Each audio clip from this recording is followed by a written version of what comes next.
I know you're out there. I can feel you now. I know that you're afraid. You're afraid of us. You're afraid of change. I don't know the future. I didn't come here to tell you how this is going to end. I came here to tell you how it's going to begin. Hello friends, my name is Vas Solo. I'm a recovered drug addict and alcoholic, a practicing yogi, and a certified meditation instructor. There are three types of people in this world: those who are asleep, those who are awakening, and those who are fully awake. Those who are asleep believe that this is the real world. They only believe in what they could touch, smell, hear, taste, and see. They don't think that a different reality could possibly exist. Those who are awakening intuitively sense that there's something beyond this material world, a reality that transcends matter, space, and time. And those who are fully awake are like Morpheus from the movie The Matrix. They know that this world is an illusion, and that it's the birthright of every human being to eventually realize this truth. If you fall into the first category, this video is probably not for you. But if you fall into the second category, keep watching. Because today I'm going to talk about what I've learned and experienced in the last 4 years of being on the spiritual path that's convinced me that we live in the Matrix. But first, please subscribe to the channel and make sure to hit the bell. I upload videos about addiction, recovery, and personal development, so please subscribe.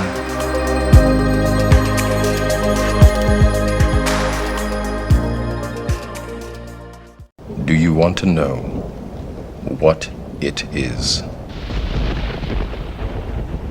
The Matrix is everywhere. It is all around us.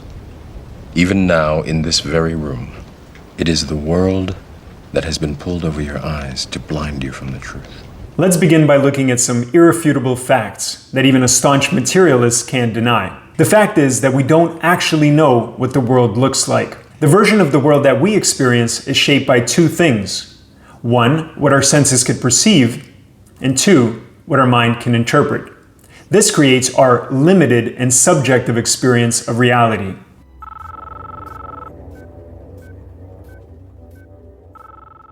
The senses are the first obstacle to knowing the truth. They act like messengers which deliver sensory data to the brain. The brain receives that data and creates the image of the world that we see.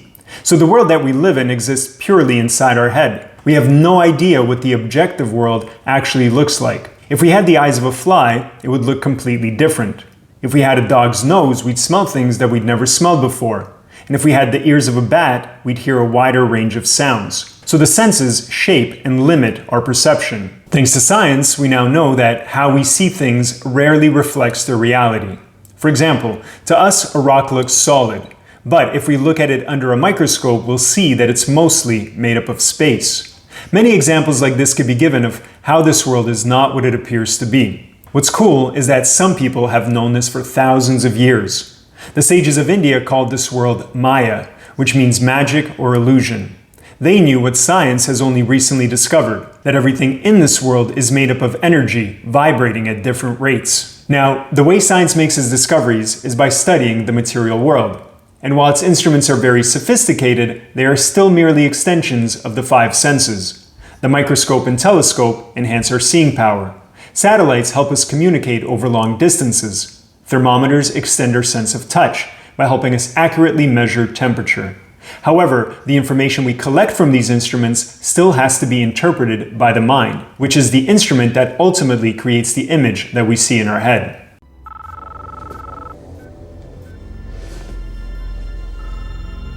Do not try and bend the spoon.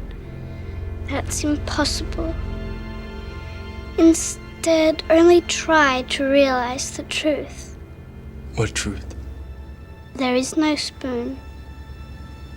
The mind is our second obstacle to knowing the truth, because the data it collects from the senses is filtered through the subjective lens of our memories, likes and dislikes, habits, tendencies, and desires. These mental constructs act like a filter which reduces our ability to see naked, objective truth. Instead, we filter everything through the distorted lens of our mental conditioning, and thus we experience a narrowly defined, highly altered, subjective reality. I'm lucky that I went through addiction. Otherwise, I would have never questioned how I saw the world. I used to think that I was right about everything and that other people were wrong. But when my life started falling apart, I began to question myself. If I was right about everything, why was I an addict? And what I learned in recovery opened my eyes. I realized that my negative attitudes and beliefs were all wrong, and that they stemmed from fear, selfishness, pride, intolerance, and dishonesty, and that these things were shaping how I saw the world. Because once I let them go, my reality changed, and I realized that real happiness comes when we master the mind.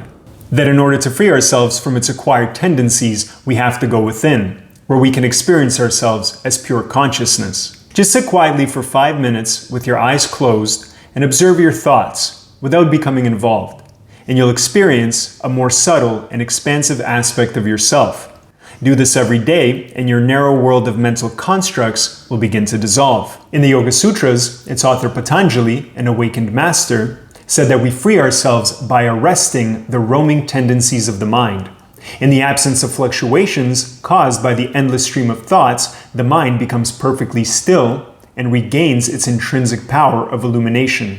It can then clearly reflect our innermost reality, that we are pure consciousness, omnipotent, omniscient, and omnipresent. This realization dissolves the illusion that we are a mortal being, freeing us from the matrix.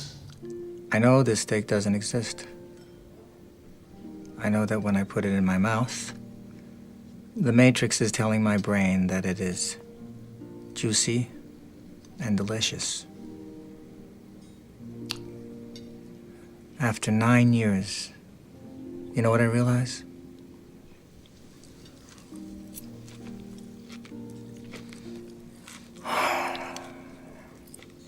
Ignorance is bliss. It's not easy to give up this world because it feels so real. Our desires captivate our mind and convince us that once they're satisfied, we'll be happy. But that's like eating a meal, expecting never to be hungry again. This never-ending pursuit is what keeps us stuck in this limited reality. Real happiness comes from transcending desires so that they don't disturb our mind, so that the mind can regain its luminous nature and show us who we really are. That is the path to happiness. That is the path to freedom. That's the way out of the matrix. Unfortunately, no one can be told what the matrix is. You have to see it for yourself.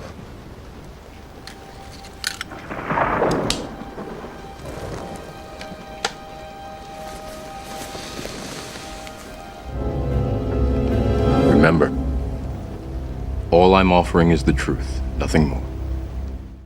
That's it for today, guys. Thank you for watching this video. Please support the channel by sharing, liking, subscribing, and make sure to hit the bell. I'll be uploading many more videos like this one, so make sure to subscribe. And thank you for letting me share this message with you. If you have something that you want to share, please post it in the comments below. I'd love to hear from you guys. Thank you for watching, take care, and I'll see you next time.